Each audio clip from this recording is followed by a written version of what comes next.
Hoje vamos ver o nosso segundo E. O primeiro E, a Igreja Batista de Boa Vista existe para exaltar o Salvador. O segundo E, a Igreja Batista de Boa Vista existe para equipar os discípulos. Vocês estavam cantando, eu estava vendo, né? Dá-me um coração igual ao teu, sonda-me, Senhor, usa-me como farol que brilha à noite. E a Bíblia fala que tudo aquilo frívolo que a gente falar vai ser cobrado no juízo. E alguém já disse que um dos momentos que nós mais mentimos, os crentes, é quando nós cantamos. Então eu espero e oro que aquilo que você cantou, de fato, seja aquilo que você tem a intenção de fazer, para que juntos nós possamos crescer como igreja em maturidade espiritual e possamos juntos ser cheios do Espírito Santo.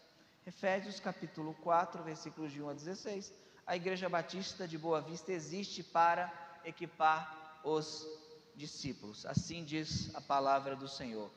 Rogo-vos, pois, eu preso do Senhor, que andeis como é digno da vocação que fostes chamados, com toda a humildade e mansidão, com longanimidade, suportando-vos uns aos outros em amor, procurando guardar a unidade do Espírito pelo vínculo da paz. Há um só corpo e um só Espírito, como também fostes chamados em uma só esperança da vossa vocação. Um só Senhor, uma só fé, um só batismo. Um só Deus e Pai de todos, o qual é sobre todos e por todos e em todos vós. Mas a graça foi dada a cada um de nós segundo a medida do dom de Cristo. Por isso diz, subindo ao alto, levou cativo o cativeiro e deu dons aos homens. Ora, isto ele subiu, que é, senão que também antes tinha descido às partes mais baixas da terra. Aquele que desceu é também o mesmo que subiu acima de todos os céus, para cumprir todas as coisas. E ele mesmo deu uns para apóstolos, e outros para profetas, e outros para evangelistas, e outros para pastores e doutores, querendo o aperfeiçoamento dos santos para a obra do ministério, para a edificação do corpo de Cristo, até que todos cheguemos à unidade da fé e ao conhecimento do Filho de Deus, ao homem perfeito, à medida da estatura completa de Cristo, para que não sejamos mais meninos inconstantes, levados em roda por todo o vento de doutrina, pelo engano dos homens que com astúcia enganam fraudulosamente. Antes, seguindo a verdade em amor, cresçamos em tudo naquele que é a cabeça, Cristo, do qual todo o corpo, bem ajustado e ligado pelo auxílio de todas as juntas, segundo a justa operação de cada parte, faz o aumento do corpo para a sua edificação em amor. Vamos orar. Senhor Deus e Pai, eu te louvo, Senhor, pela Tua palavra, e eu te peço que Teu Espírito Santo nesta noite toque nos corações, aplique a mensagem, para que venhamos a entender a necessidade de crescermos em graça, fé e em poder espiritual, Senhor. Também te peço, Pai, que a Tua igreja venha a entender que ela precisa ser equipada para o serviço cristão, que nós precisamos ser moldados de acordo com a Tua vontade, Senhor. Isso só será feito com a graça que vem do Senhor. Também te peço, Deus, por mim, que tudo o que eu vier a falar esta noite seja extraído do Teu texto sagrado. Essa é a minha oração no nome de Jesus. Amém. Podemos assentar? A Igreja Batista de Boa Vista existe para equipar os discípulos. Embora os crentes, os cristãos tenham uma boa noção que nós existimos para a glória de Deus, que nós existimos para exaltar o Salvador, e acho que todo crente concorda que devemos na nossa vida exaltar o Salvador, isso é razoavelmente entendido. A ideia de aperfeiçoamento contínuo não é algo tão popular no meio cristão. Nós substituímos o discipulado, e quando eu digo discipulado, não é apenas o passar informação, mas é o aperfeiçoamento mesmo de maneira contínua. Nós substituímos a equipar a igreja, o discipular a igreja, por programas, eventos, entretenimento, essas coisas, porque a gente acredita que se a gente der funções, der cargos, movimentar as coisas, as pessoas vão naturalmente maturar a sua fé e vão naturalmente crescer em santidade e crescer na vida cristã. Só que isso é um engano, isso não é real. As pessoas só crescem na vida cristã mediante o discipulado cristão, o maturamento bíblico. A igreja só pode crescer na vida cristã se ela for equipada para isso. Por isso que eu digo que equipar os discípulos, somente um discípulo pode ser equipado com a fé cristã e com a maturidade bíblica. E equipar os discípulos é uma tarefa contínua da igreja. Ali em Mateus 28, 20. Mateus 28, 20. Vamos abrir. Tem algo interessante que o Senhor Jesus diz. Mateus 28, 20. Ele fala para batizar, fazer discípulos em todas as nações, batizar os discípulos, porque é impossível você dar maturidade espiritual a quem não é discípulo. Não tem como fazer isso, isso não vai acontecer, é perda de tempo. Você não matura espiritualmente uma pessoa que não é discípula de Jesus, isso não acontece, isso é impossível. Tem que ser discípulo de Jesus para ser maturado espiritualmente. Ele fala no versículo 20: ensinando-os a guardar o quê? Todas as coisas que vos tenho sugerido, mandado. Agora, Jesus Cristo mandou muitas coisas. O Novo Testamento manda muitas coisas. E para isso é necessário tempo para que a gente aprenda essas muitas coisas. Por isso, uma função primordial de uma igreja é equipar os discípulos. Algumas pessoas falam assim: a igreja ela é um hospital de almas. Quando elas falam isso, geralmente eles falam isso dando a ideia que na igreja você tem que abraçar todo mundo, não pode ver cobrança, não pode ver isso, aquilo, outro. Só que no hospital tem injeção, no hospital tem cirurgia, no hospital tem amputação, no hospital tem coisas desagradáveis. Mas a igreja não é apenas um hospital de almas, a igreja é um colégio. Como assim, pastor? O que a gente faz todo domingo de manhã? Qual é o nome do negócio? Escola o quê? Bíblica dominical, para que a gente seja maturado. Então, uma das funções da igreja é que os seus discípulos, os seus membros, sejam edificados, sejam equipados, se pareçam com Jesus. Realmente, alguns cristãos genuínos são os mesmos crentes desde que se converteram.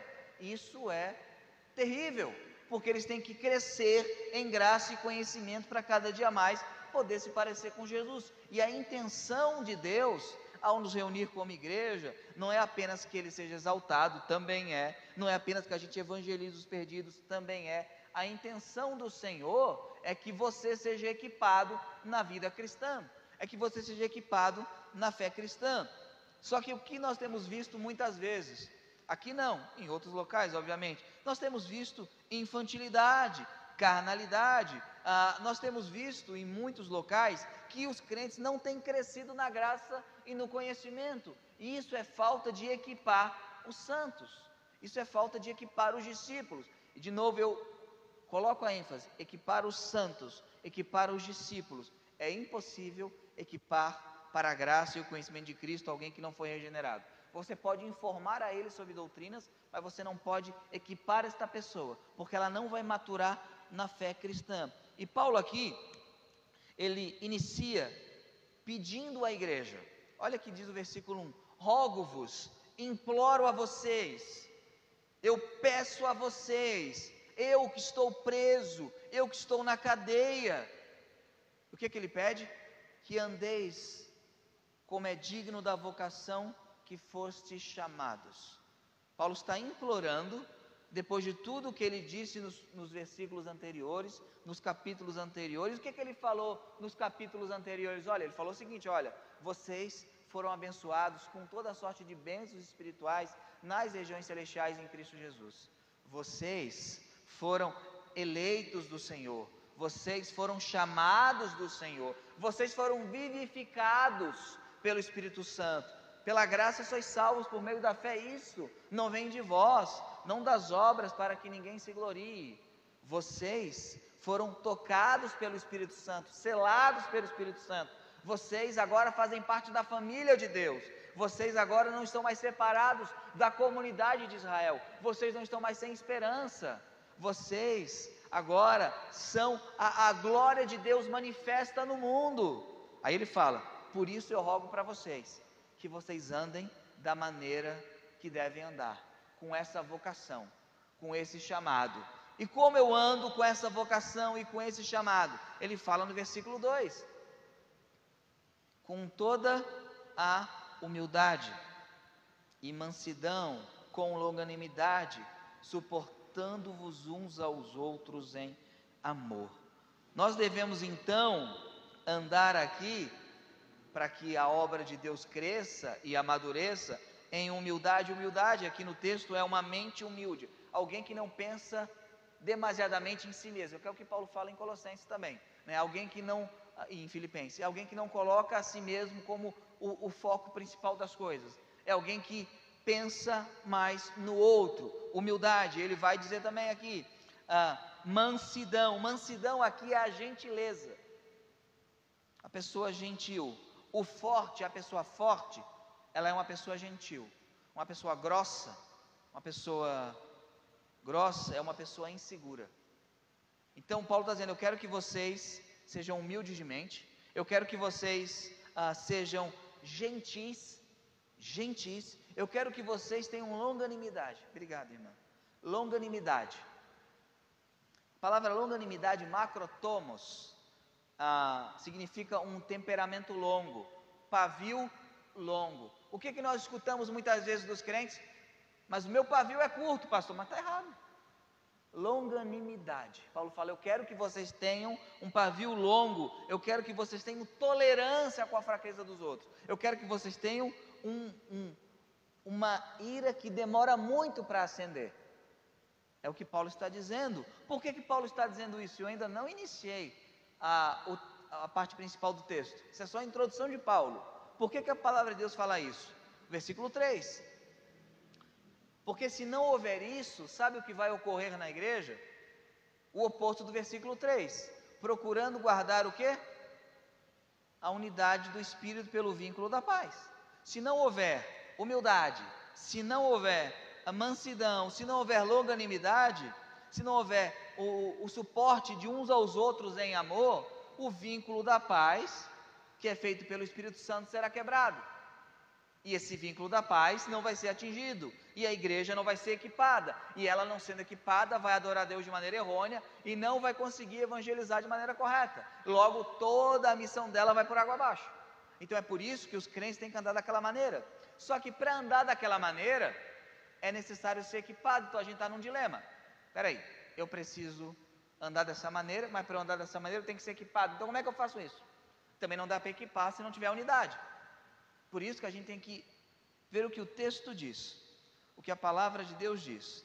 É um fato, você tem que ser equipado, discipulado, capacitado para andar da maneira que eu disse, né? Procurando a unidade, guardar a unidade do Espírito. Procurando aqui é fazendo de tudo, se esforçando.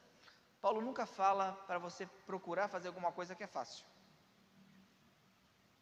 Você não precisa se esforçar para fazer alguma coisa que é fácil, né? Se eu der para você uma caixa de bombom, eu falo: ó, se esforça para comer essa caixa, né?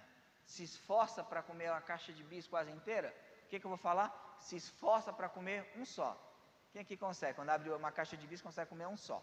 Não é difícil, né? O que tinha atrás do salgadinho da Elma Chips? Alguém lembra? É impossível o quê? Comer um só. Era difícil mesmo, né? Era bem difícil fazer isso. Eu nunca consegui, né? Agora Paulo fala: se esforça para guardar a unidade do Espírito pelo vínculo da paz. Isso é importante. Sabe quem criou a unidade da igreja? Foi o Espírito. Agir de maneira que quebra a unidade da igreja é agir contra a ação do Espírito, é agir contra a obra do Espírito. E só tem uma maneira de fazer isso, Romanos 12, 18. E depois disso eu entro no texto, definitivamente. Romanos 12, 18, diz o seguinte: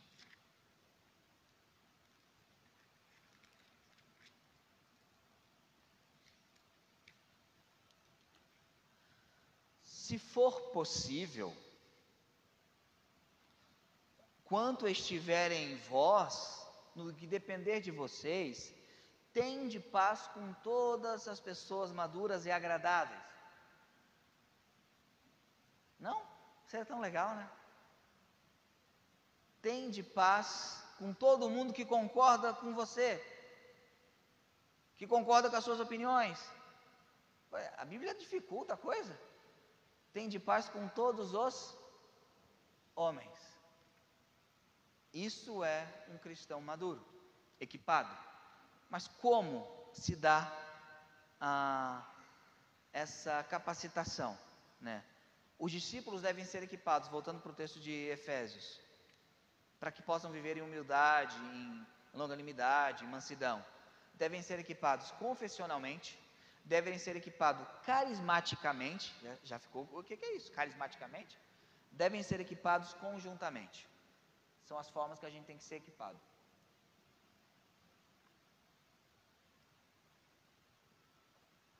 Então vamos para o texto. Primeiro ponto: de que maneira os discípulos devem ser equipados? Confessionalmente. Os versículos de 4 ao 6 vão demonstrar isso. Se você observar, tem uma certa estrutura. Há um só corpo, há um só Espírito, e depois há um só Senhor, uma só fé, um só batismo, um só Deus e Pai. Isso daqui é uma confissão de fé. Isso daqui é um credo. Por algum motivo, a partir dos anos 50, os batistas ficaram alheios a confissões de fé. Só que nós tivemos do século XVI até o século XIX, umas 40 confissões de fé, pelo menos as mais importantes. Então a gente é um povo que sempre criou confissão de fé. E a igreja primitiva criava a confissão de fé. Por que eu estou dizendo isso? Para que sejamos crentes equipados, devemos ser equipados confessionalmente, isto é, devemos saber aquilo que cremos. Devemos entender aquilo que cremos. Devemos confessar aquilo que cremos. Se nós não sabemos aquilo que cremos, como poderemos colocar em prática o que cremos se nós nem sabemos aquilo que cremos? Então, quando Paulo está falando o que eles são, Paulo daqui está usando uma confissão de fé. Há um só corpo, há um só Espírito, como também fossem chamados de uma só esperança, estão equipados confessionalmente. Devemos entender aquilo que cremos. Por quê? Porque confessamos a mesma esperança. Olha o que diz o verso 4: há um só corpo e um só Espírito, como também fossem chamados em uma só esperança da vossa vocação. Mas se eu não sei o que creio, então eu não sei que esperança eu fui chamado. Jesus nos chamou, nos deu uma esperança, que todos os meus desejos e inclinações devem ser realizadas. Foi para isso que Ele me chamou? Ele me chamou dizendo que tudo aquilo que o meu coração quiser, eu posso ter e que não é pecado. Foi para isso que Ele me chamou? Para que o Senhor nos chamou? Qual é a vocação do Senhor? O Senhor nos chamou por uma coisa: a igreja tem uma única esperança. Olha que interessante. As pessoas aqui têm sonhos distintos, correto? Cada um aqui tem um sonho distinto, mas não podem ter esperanças distintas. Pessoas aqui têm objetivos distintos, mas a esperança é uma só. Quando a esperança da igreja está dividida, a igreja não consegue ser equipada pelo Espírito Santo. Então a igreja tem que ter uma única esperança. E qual é a esperança da igreja? Paulo fala isso nas suas cartas. Ali em Colossenses capítulo 2. Então devemos ser equipados primeiro confessionalmente. Colossenses capítulo 3, Colossenses 3, versículos 1 e 2. Portanto, em razão disso, e se você ver o texto anterior, Paulo sempre faz isso. Paulo primeiro dá a doutrina, nós cremos nisso, portanto, por causa disso, em razão disso, vivam assim. Paulo sempre faz isso. A primeira parte das cartas de Paulo é: nós acreditamos nisso. A segunda parte é: agora coloquem em prática aquilo que acreditamos. É sempre assim. Colossenses 3, 1 e 2 diz o seguinte: portanto, se já ressuscitastes com Cristo, buscai as coisas que são de cima, onde Cristo está assentado à destra de Deus. Pensai nas coisas que são de cima, e não nas que são da terra. A nossa esperança está nas coisas de cima. Que coisas de cima são essas? Essas coisas de cima incluem um conhecimento mais profundo de Cristo, uma comunhão mais íntima com Cristo, uma experiência com o poder da sua ressurreição. É isso que nós devemos querer experimentar, porque a nossa esperança está nos céus, na bendita esperança na volta de Jesus Cristo. A esperança da igreja não está em um partido político, a esperança da igreja não está numa reforma externa da sociedade, a esperança da igreja está no seu Senhor. E enquanto o seu Senhor não vem, a igreja busca as coisas de cima para que se pareça aqui na terra cada dia mais com o seu Senhor. Por isso que confessionalmente nós devemos confessar que temos uma mesma esperança. Devemos anunciar que temos uma mesma esperança. Nós compartilhamos de uma mesma esperança, não há outra esperança. Por isso que devemos guardar o vínculo do Espírito na unidade, porque todos temos a mesma esperança. O Jefferson foi atleta, ele sabe que quando é o mesmo objetivo, não faz sentido todo mundo não correr para o time, porque o objetivo não é o mesmo? É o mesmo. Então o nosso objetivo qual é? É estar diante dele naquele grande dia. Paulo está dizendo, vocês foram chamados a uma única esperança. A vocação de vocês, o chamado de vocês é para uma única esperança. Por isso que a igreja tem que equipar o seu povo, os seus discípulos, os seus membros, para que eles esperem em Cristo. Porque se a nossa esperança estiver somente nessa vida, somos os mais miseráveis dentre todos os homens. É isso que a palavra de Deus fala. Se você espera em Cristo apenas para essa vida, você é uma pessoa digna de pena. É isso que a palavra de Deus diz. Agora, confessamos também, não somente a mesma esperança, mas a mesma doutrina. O verso 5 de Efésios capítulo 4. Diz o seguinte: um só Senhor, uma só o quê? Fé, um só batismo. Isso aqui é o lema da Aliança Batista Mundial, né? E o que isso significa? Isso aqui é um antigo credo, já falei. E quando a Bíblia fala fé, a palavra fé, pistes ou pisteus, ela tem geralmente 3 significados no texto bíblico. Ela pode significar confiança, tenha fé em Jesus, isto é, confie em Jesus. Somos salvos por meio da fé, da confiança que temos na obra de Cristo, é um significado. O segundo significado é fidelidade, pisteus é fidelidade também. E o terceiro significado é conjunto de crença. O significado de conjunto de crença é o significado proposto do texto. Então, um só Senhor, uma só crença e um só batismo. Ali, em 1 Coríntios, capítulo 15, e saibam que uma igreja não é saudável, e não é edificada, e não é equipada, se cada crente crê em coisas diferentes. Claro, você vai ter diferenças secundárias, periféricas, mas não há como uma igreja crescer em graça e conhecimento, ser equipada do Senhor, se uma igreja não confessa o mesmo evangelho, não confessa as mesmas doutrinas, não confessa a mesma fé. 1 Coríntios 15, versículo 3. Aqui também é uma confissão de fé, e possivelmente uma confissão de fé aramaica que Paulo transporta para o texto grego. Diz o seguinte: porque primeiramente vos entreguei o que também recebi. Olha a construção, meio mecânica.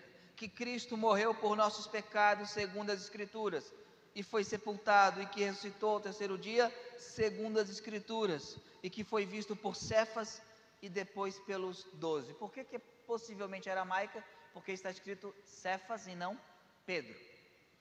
Cefas e não Pedro. Então, aqui possivelmente uma confissão de fé, um credo da igreja primitiva. Ele pega o credo e ele repete. Ele fala, é isso que nós cremos. Uma igreja, ela é equipada confessionalmente quando ela confessa a mesma doutrina. Você pensa, pastor, esse negócio de doutrina é coisa de teólogo, pastor. Coisa que inventaram. Isso não tem na Bíblia. O negócio é Jesus, levanta a mão e vamos lá. Não. Vamos abrir alguns textos aqui. Atos 13, 12.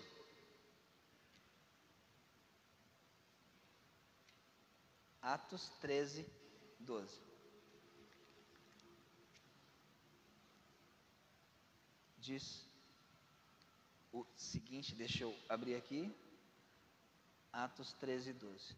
Então o procônsul, vendo o que havia acontecido, creu, maravilhado do quê? Doutrina do Senhor. Romanos 6, 17.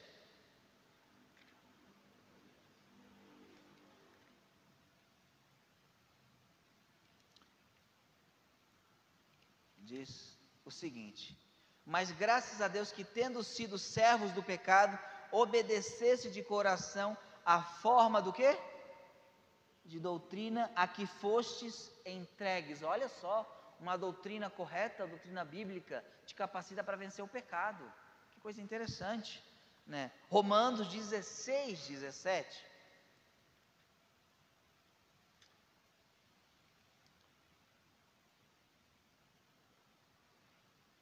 Diz o seguinte: e rogo-vos, irmãos, que noteis ou marquem, assinalem, façam um círculo, fiquem atentos, os que promovem dissensões e escândalos contra o quê? Contra a doutrina que aprendestes, desviai-vos dele, isto é, se desviem de desviados, é o que Paulo está dizendo, contra a doutrina. Efésios 6, 4. Efésios 6, 4. Diz o seguinte: e vós, pais, não provoqueis a ira vossos filhos, mas criai-os na o quê? Doutrina do Senhor. Tem mais de, se não me engano, mais de 80 vezes nas escrituras a expressão doutrina. Obviamente eu não vou pegar tudo. Só um exemplo, para mostrar o quê? Uma igreja ela é equipada quando ela confessa a mesma doutrina, a doutrina bíblica. E o que é uma doutrina bíblica? É uma doutrina que sempre, além de sair do texto, que sempre foi defendida na história da igreja, porque ninguém é o gênio da lâmpada para chegar a uma conclusão que ninguém chegou. Significa que uma igreja madura, ela é confessionalmente unida, crendo corretamente, ela pode viver corretamente. Quando, no século 3, 4, começou a ter muitas seitas cristãs, perguntaram: você é cristão? Eu sou cristão, mas o que é que você crê? Aí o que é que os cristãos verdadeiros falavam? Eu creio em Deus Pai Todo-Poderoso, Criador dos céus e da terra. E a lista, que o credo apostólico, já falei aqui, é um credo, não uma reza. E a lista, isso que um cristão cria. Quem não cria naquilo era um gnóstico, era um sectário, era um ebionista, ou qualquer outra coisa. Então, por isso que a gente não pode, o cara abriu uma igreja, ele é evangélico. O que ele crê? O que ele professa? O que ele subscreve? Qual a sua crença? Ele é trinitário ou ele é unicista? Ele crê na expiação de Cristo pelos pecados, ou ele não crê na expiação de Cristo pelos pecados? Ele crê nas Escrituras como plena palavra de Deus, ou ele não crê na Bíblia como plena palavra de Deus? Porque se ele não crê nisso, nós não podemos ter comunhão com ele, porque a nossa unidade também é doutrinária. E por quê? Porque nós confessamos o mesmo Deus. Efésios 4, 6. Temos um só Senhor, uma só fé, um só batismo, um só Deus e Pai de todos, o qual é sobre todos e por todos e em todos. Quando nós não entendemos que aqueles aqui que confessaram Jesus verdadeiramente foram regenerados, que nós temos um só Deus e Pai de todos, nós não poderemos viver como uma família. Não é só o seu Deus, é o nosso Deus. Como é que começa a oração do Pai meu? Como é que é? Pai nosso, Pai nosso, nosso Deus, um só Deus e Pai de quem? De todos. Significa que eu e você somos da mesma família. E quem que está acima é Ele, que é sobre todos. Deus é por você, mas Deus também é pelo seu irmão. Deus é por você, mas Deus também é pelo seu irmão. Deus está em você, mas também está em quem? No seu irmão. É sobre todos, é por todos e é em todos. Uma igreja que é equipada, ela entende que ela é uma família espiritual. Temos o mesmo Pai. E quando nós entendemos isso, que somos uma família, nós vamos viver em humildade, em mansidão, em longanimidade, suportando-vos uns aos outros em amor. Se fosse fácil, não teria isso na Bíblia. Não teria isso na Bíblia. Mas quando nós confessamos, nós cremos na mesma coisa. Nós confessamos a mesma coisa. nós temos o mesmo credo. Então nós devemos andar da mesma maneira, temos a mesma esperança. Por isso que nós devemos ser equipados confessionalmente. É por isso que quando assumi aqui, eu fiz questão que a gente aprendesse uma confissão de fé. Nós temos uma declaração doutrinária, nós temos isso, né? Eu sei que os irmãos leem, já leram ela várias vezes, está no site da Convenção Batista Brasileira, então os irmãos conhecem a nossa declaração doutrinária, eu tenho certeza disso, eu acho que vão reler novamente, né? Mas por que isso é importante? Porque um dia chega alguém aqui e começa a pregar coisa diferente. Como é que você vai dizer que os batistas não creem nisso, se você nunca leu a declaração doutrinária? Como é que você vai saber? Mas ele vai pregar na Bíblia. Todo mundo diz que está pregando na Bíblia, todo mundo fala isso, né? Agora, o que a nossa família crê? De que maneira nós professamos? Agora, eu falei de uma questão externa, mental, o que nós confessamos. Qualquer pessoa pode dizer que crê, correto? Qualquer pessoa pode confessar corretamente uma doutrina, qualquer pessoa. Ela pode mentir na cara dura, ela pode estar sinceramente enganada, isso pode ocorrer, né? Tem um certo pastor aí de uma igreja branca, né, meia molhada lá em São Paulo, que agora ele não crê em nada do que ele falou que cria, né? Mas um dia ele esteve diante de uma ordem de pastores e disse que cria, que a Bíblia era a palavra de Deus, agora tem que ser atualizado. Qualquer pessoa pode mentir. Agora tem uma coisa que não dá para mentir, que é o segundo ponto do texto. A igreja tem que ser equipada carismaticamente. O que é isso? O que é isso? Quando eu digo carismaticamente, eu não estou me referindo ao movimento carismático, né, surgido nos anos 60. Eu não estou me referindo ao catolicismo carismático, obviamente, que surgiu um pouquinho depois. Eu estou me referindo às capacitações do Espírito Santo ao seu povo. Está no texto, Batista não pode achar que é só mente. Batista não deve achar que é só mente. Porque o texto bíblico, que é a declaração doutrinária, fala sobre isso. Olha o que diz o versículo 7. Mas a graça, o carisma, foi dada a cada um de nós, segundo a medida do dom de Cristo. Um ateu, um ímpio, pode entender as doutrinas da fé cristã. Agora é preciso que a igreja seja capacitada internamente. E isso se dá por meio dos carismas, das graças que Deus derrama sobre a igreja. E eu, de maneira proposital, usei o termo carisma, porque é o termo bíblico. Nenhum movimento é dono, tem o copyright do texto bíblico. Então sim, o termo correto é o termo carisma. No sentido histórico, no sentido sociológico, a nossa igreja não é carismática, mas toda a igreja bíblica ela é carismática, porque ela tem os carismas do Espírito Santo, ela tem os dons do Espírito Santo, da maneira que você interpreta aí que o bicho pega, mas toda a igreja bíblica, neotestamentária, depende dos carismas. O seu talento natural é insuficiente para a edificação do corpo.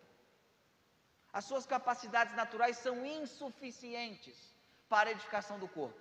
Nós precisamos da graça do Senhor. E você tem um dom espiritual. Cristo dá dons específicos para pessoas, para que essas pessoas sirvam outras pessoas. E é assim que uma igreja equipada. Se eu botar para vocês estudar todas as confissões de fé que já foram feitas, seria uma tarefa para mim prazerosíssima, né? Mas se vocês não usarem os dons que o Espírito Santo concedeu a vocês, esta igreja não será equipada.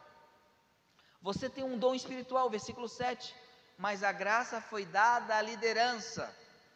Não, a graça foi dada à diretoria, a graça foi dada ao pessoal do louvor, a graça foi dada a quem tem mais de 5 anos de crente. A graça foi dada para quem? Cada um de nós, segundo a medida do dom de Cristo. Você tem um dom espiritual. E talvez você no futuro tenha mais dons espirituais. Porque você não, eu me converti e agora tenho todos os dons. Isso também não vai acontecer. Certa feita encontrei uma pessoa, era 17 anos eu tinha, encontrei um morador de rua. Ele falou que tinha todos os 9 dons de Corinto, basicamente o super-homem dos crentes, né? Ele tinha tudo, visão de calor, super velocidade, tudo ele tinha, né? Não é isso que eu estou dizendo, não é isso que eu estou dizendo, mas sim você tem pelo menos um. E se só tem um, ainda está pouco, pede mais. Vamos abrir ali em Romanos 12, versículos 6 e 7. A igreja tem que ser capacitada com dons do Espírito Santo. Isso é bíblico. Pois eu digo por que os batistas pararam de falar isso. Porque a gente falava isso. Romanos 12, 6 e 7. Diz o seguinte: de modo que temos o quê? Diferentes dons, segundo a graça. Você não merece nenhum dom que Deus te deu. Você não merece. Mas você tem. Por quê? Porque Deus é bom. Você não merece. Você é um vaso imperfeito, cheio de ranhura. Mas você tem dons que Deus deu. De modo que temos diferentes dons segundo a graça que nos é dada. Aí vai, se a profecia seja segundo a medida da fé. A expressão medida da fé aqui não é o cara tem muita fé. Medida aqui é cânon, régua. Isto é, se a pessoa na igreja primitiva profetizasse, ele deveria profetizar de acordo com a verdade que já tinha sido revelada anteriormente. Senão virava uma bagunça, né? Aí se é ministério, seja em ministrar. Se é ensinar, que haja dedicação no ensino. Significa que um dom espiritual pode ser melhorado, pode ser aprimorado, pode ser completado. É graça de Deus, mas há um elemento do esforço humano. Como é que você aprende a andar de bicicleta? Andando de bicicleta. Tem outra forma de aprender a andar de bicicleta? Quanto mais você anda de bicicleta, melhor você anda de bicicleta. Como é que você usa um dom espiritual? Usando o dom espiritual. Se é ministério, você ministre. Se é ensino, ensine. Se é profecia, dá a profecia. Mas se você fizer isso aqui, eu vou julgar de acordo com o texto bíblico para ver se é bíblico, né? Se é o que exorta, use esse dom em exortar. Se é o que reparta, faça com liberalidade. Que é o que preside, com cuidado. O que exerce misericórdia com alegria. Se você tem um dom, use o dom. Use o dom. Ali em 1 Pedro, capítulo 4, versículo 10 e 11.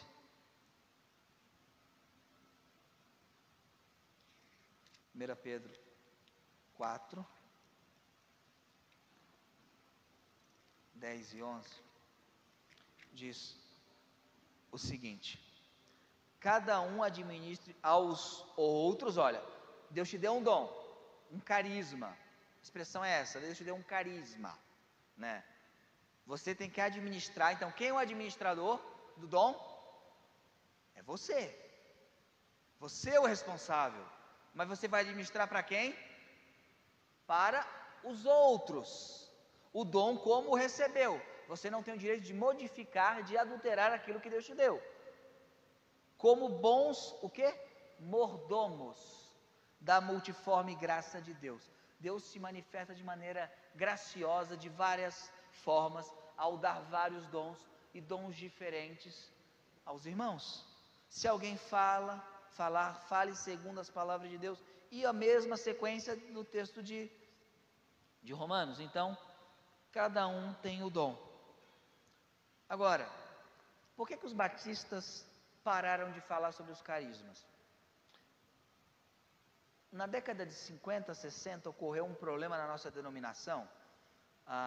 Houve uma espécie de guinada carismática de algumas igrejas, e estas igrejas começaram a aderir doutrinas pentecostais, e acabou tendo uma exclusão em massa de mais de 50 igrejas, entre elas a Igreja Batista da Lagoinha.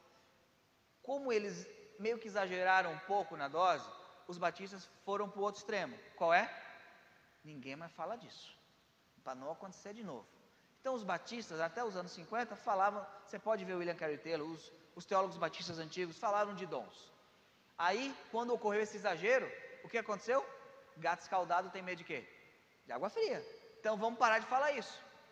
Então por isso que você provavelmente não deve ter visto um batista tradicional ler o que eu vou ler agora. 1 Coríntios capítulo 14, versículo 1. Deus dá dons? Dá. Mas pastor, eu não vejo que Deus está distribuindo dons na nossa igreja, ou Deus não está dando dons para mim. Mas olha o que diz o texto de 1 Coríntios capítulo 14. O seguinte: seguir o amor e procurai com zelo os dons espirituais. Aí tem de profetizar, que tinha um contexto histórico ali, mas procurai os dons espirituais. Pedi os dons espirituais. A Bíblia diz que eu devo pedir dons espirituais, sim ou não? Por que nós não pedimos? Qual é a máxima do Batista? Nós somos o povo da Bíblia, não somos? A Bíblia não manda eu pedir? Então o que eu tenho que fazer o quê? Pedir. Mas aí não, eu já conheci gente, não, nós não devemos nem tocar música sobre o Espírito Santo, porque não vai que nada. Irmãos, para uma igreja ser capacitada, ela precisa de poder do alto, ela precisa de graça do alto. Isso não é ser pentecostal, isso não é ferir a nossa tradição, isso não é ferir a nossa história, isso não é... Já ouviram falar de Charles Randall Spurgeon? Já, né? Eu falo toda hora. Ouviram falar do Spurgeon, né? Spurgeon, de que igreja era o Spurgeon? Batista? Batista, concordam? Século XIX, não tinha nem iniciado o movimento pentecostal. Spurgeon era batista, batistão. Spurgeon era batistão, né? Batistão mesmo. O Spurgeon, se tivesse uma coisa mais animada, ele já ia ficar agitado. Era batistão. Ele estava pregando uma vez. Ele parou a pregação e falou: moço, esses sapatos foram roubados, devolva. Quem foi que falou para o Spurgeon? Spurgeon disse quem foi. Foi o Espírito Santo. Aconteceu toda hora? Não. Por que eu estou dizendo isso? Porque o Espírito Santo, ele é o Senhor da igreja. O Espírito Santo distribui dons à igreja. O Espírito Santo capacita a igreja. E precisamos de poder do alto. Isso não é deixar de ser batista. Isso não é deixar de ser bíblico. Isso não é deixar de ser protestante histórico, o nome que você quiser dar. O Senhor faz isso, porque a Bíblia diz que Ele faz. Por isso, você tem que pedir, né? Dom sem doutrina vira fanatismo, mas doutrina sem dons vira frieza. Dom sem doutrina vira loucura. O pessoal rodando, o pessoal correndo, é loucura. Mas doutrina sem capacitação do Espírito Santo vira frieza. Vira frieza. O seu dom, vamos prosseguir. O seu dom é fruto da vitória de Cristo. Verso 8 e 10, olha que coisa maravilhosa, que está linkado. As pessoas acham que às vezes que Paulo fica louco, não. Ele fala, você tem um dom dado pela graça, por isso diz, verso 8 de Efésios 4, subindo ao alto, levou o cativo ao cativeiro e deu dons aos homens. Ora, isto ele subiu, o que é? Senão que também antes tinha descido às partes mais baixas da terra. Aquele que desceu é também o mesmo que subiu acima de todos os céus para cumprir todas as coisas. Eu não vou entrar aqui no detalhe da doutrina aqui, mas Paulo aqui está falando da descida de Cristo ao Hades.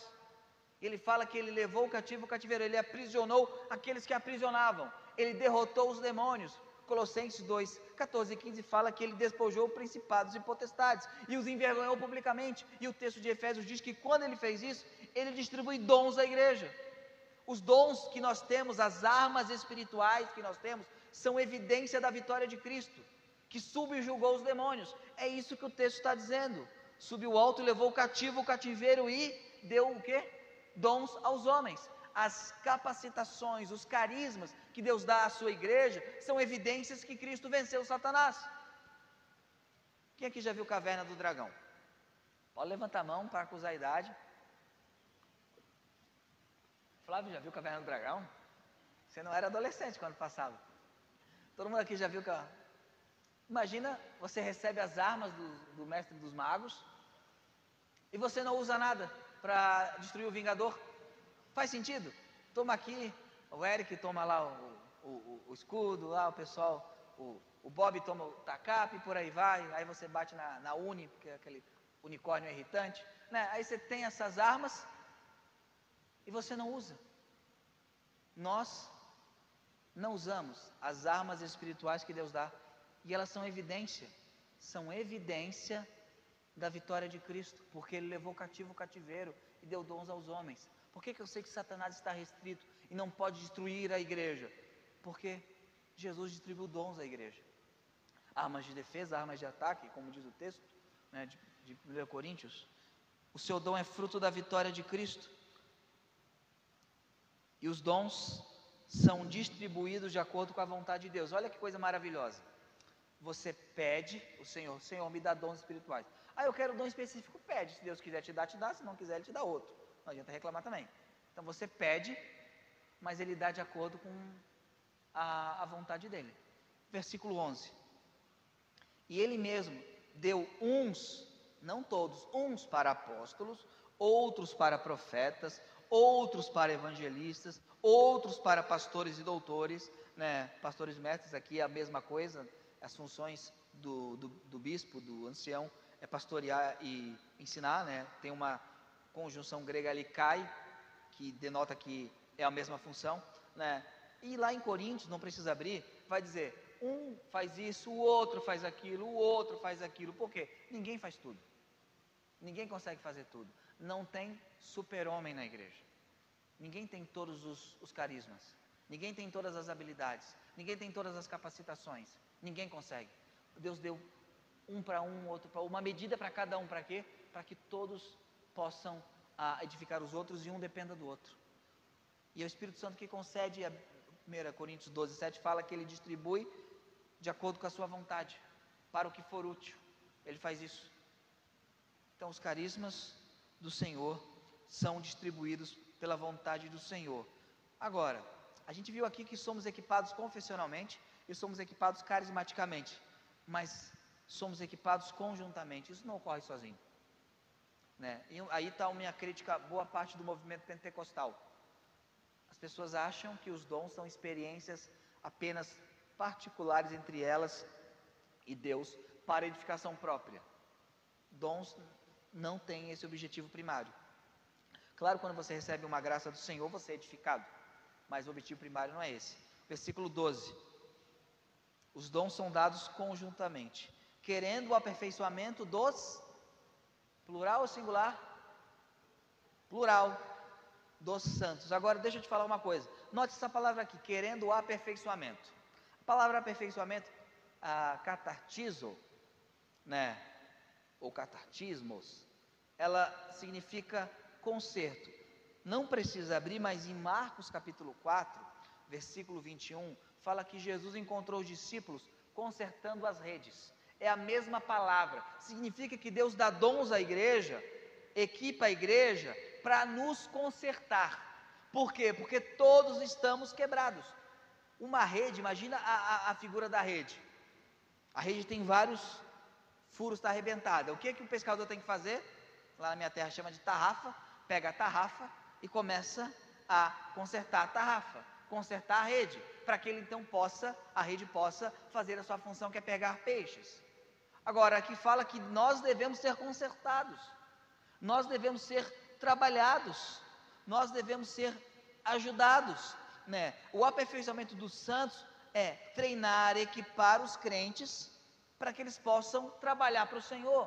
Quando as pessoas se convertem, e mesmo as que elas já têm um tempo de convertido, elas têm furos na vida, elas têm feridas, elas têm debilidades, e quando Deus distribui dons à igreja, um dos objetivos é que eles sejam consertados.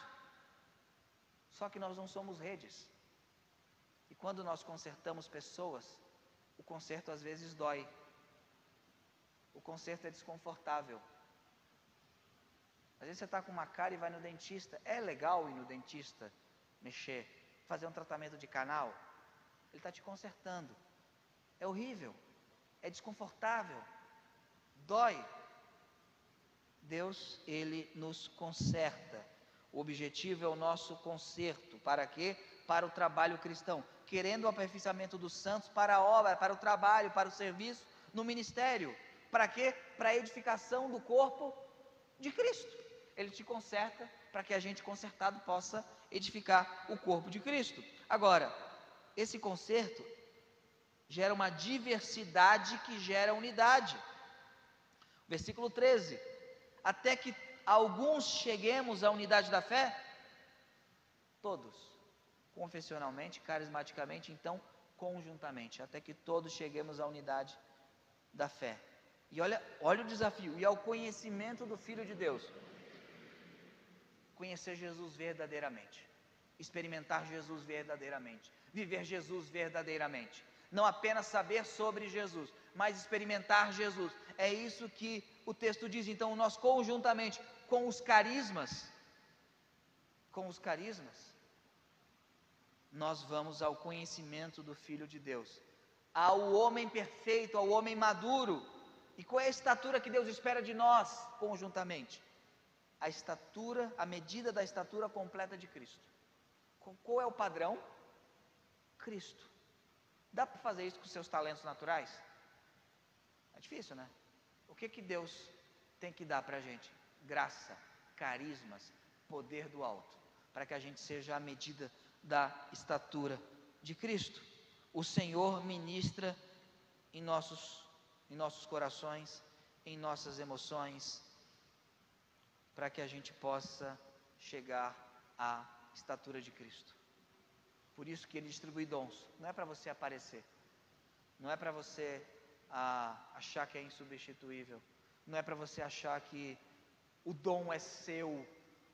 O dom é do corpo, o dom é da igreja, o dom é do Senhor. Você é um mordomo. O mordomo não tem o domínio sobre o que está na despensa. O que está na despensa não é do mordomo, é do dono da casa.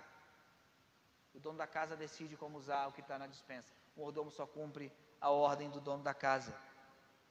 E eu pergunto para você, qual a sua estatura espiritual? Aqui fala, estatura, a medida da estatura completa de Cristo. Qual é a sua estatura espiritual? Um anão? Alguém diminuto?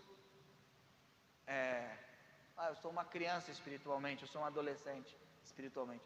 Ou eu sou um homem maduro, uma mulher madura espiritualmente. Qual é a sua estatura? Porque nós fomos chamados a sermos homens e mulheres perfeitos, e perfeito aqui é completos, maduros, não impecáveis. Para isso eu preciso conjuntamente com o corpo, porque a diversidade de dons traz unidade para a igreja, que todo mundo trabalha. Agora, essa unidade vai gerar proteção. Essa unidade vai gerar proteção. Para quê? Verso 14, para que não sejamos mais meninos inconstantes. Você quer verificar se alguém ele é imaturo espiritualmente? É uma pessoa inconstante, o tempo todo inconstante. Tem hora que está assim, tem hora que é o John Wesley, depois virou o Ed René. John Wesley, Ed René, John Wesley, Ed René, John Wesley, Ed René. A pessoa está assim o tempo todo. Essa pessoa é inconstante. É inconstante.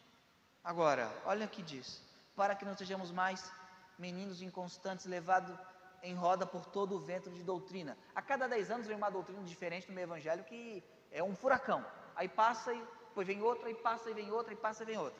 Não.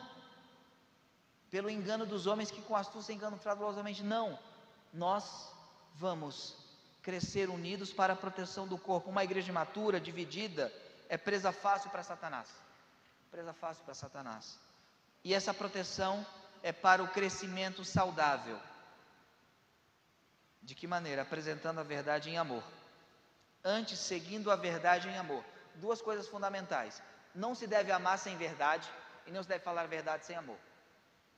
A verdade, ela é fundamental em amor. O amor sem a verdade não é amor. Antes, seguindo a verdade em amor. Para quê? Para que nós venhamos a crescer em qualidade, versículo 15, cresçamos em tudo, nós, naquele que é a cabeça, Cristo. Então a igreja tem que crescer em qualidade, mas crescer também em quantidade. Versículo 16, do qual todo o corpo bem ajustado e ligado pelo auxílio de todas as juntas, segundo a justa operação de cada parte, faz o quê? O aumento do corpo.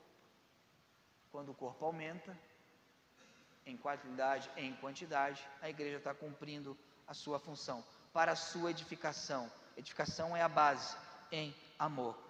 Isso é capacitar. Por que essa igreja existe? Essa igreja existe para capacitar, equipar os seus membros, equipar os discípulos de Jesus Cristo. Nós existimos para isso. Quem vai fazer isso é o Espírito Santo. Mas se você não abrir o seu coração para a obra dele, ele não vai fazer. Ele não vai capacitar você. Dito isso, os santos devidamente equipados, já estou indo para o final, podem cumprir os 3 E's. Eu sei que vocês lembram os 3 E's, está ali: exaltar o Salvador, equipar os discípulos, evangelizar os perdidos. É a missão da Igreja Batista de Boa Vista. A gente tem que sair equipado, Primeiro resolve dentro, depois vai para fora. Primeiro arruma dentro, depois vai para fora. Primeiro melhora dentro, depois vai para fora. Você não vai para a guerra sem estar equipado. É loucura. E eu encerro com o texto de Lucas 24:49, que é o ide ao contrário.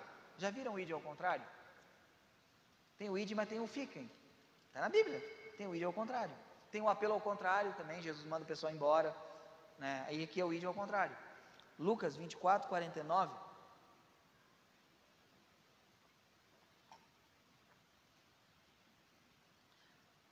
Olha o que diz aqui o texto, eu vou ler aqui. E eis que sobre vós envio a promessa de meu Pai. E aqui, diante de todas as outras, ele fala o quê? Ficai. Ficai, porém, na cidade de Jerusalém, até que o quê? Sejais revestidos de poder. O que Jesus fala? Eu quero que vocês cumpram a missão. Não sejam doidos de fazer isso sem o poder do Espírito Santo e a capacitação do Espírito Santo. Não sejam loucos de fazer isso sem a capacitação do Espírito Santo, sem o revestimento de poder. Não façam isso, porque vocês serão devorados. Ficai até que sejais revestidos de poder. Por isso que um dos objetivos da igreja é equipar os seus discípulos para poder evangelizar os perdidos. Que o Senhor Jesus Cristo derrame e ministre sobre esta igreja do seu Espírito, e que o Espírito Santo possa capacitar esta igreja. O nome que você quiser dar, pastor, eu não gosto do nome capacitar carismaticamente. O nome que, se você quiser botar o nome, balinha de doce de leite, bota. O nome não importa, mas que você seja capacitado pelo Senhor, para que a gente possa então evangelizar os perdidos. Você ore ao Senhor: Senhor, me capacite, distribui teus dons, Senhor, que eu seja útil no teu corpo, que eu use aquilo que o Senhor me deu para benefício do teu corpo, porque o que o Senhor me deu não é meu, é teu. Os dons que o Senhor me deu não são meus, são teus. E Senhor, eu acho que nem tenho um dom, então ore pedindo o dom, porque aquele que pede o quê? Recebe. Você vai pedir o dom, ele vai te dar o quê? Um escorpião? Não vai fazer isso. Vai dar o Espírito Santo àqueles que pedirem. Então faça isso, amém? Irmão?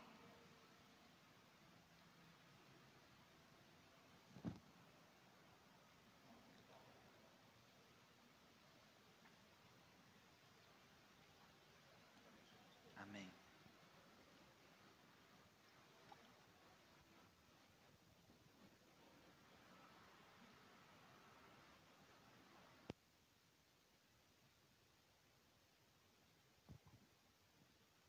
Amém. Pastor, Deus continue te abençoando e te usando grandemente.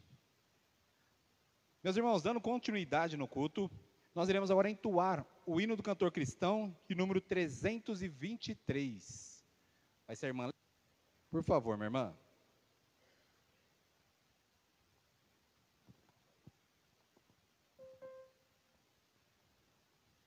Vamos colocar de pé, irmãos.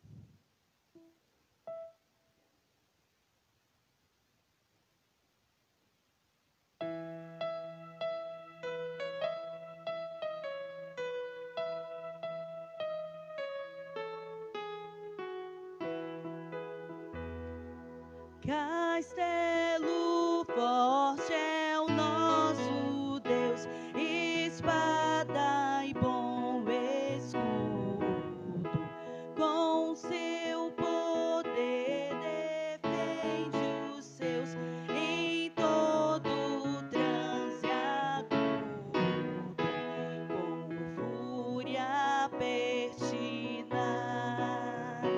persegue Satanás, com artimanhas tais, e as tuas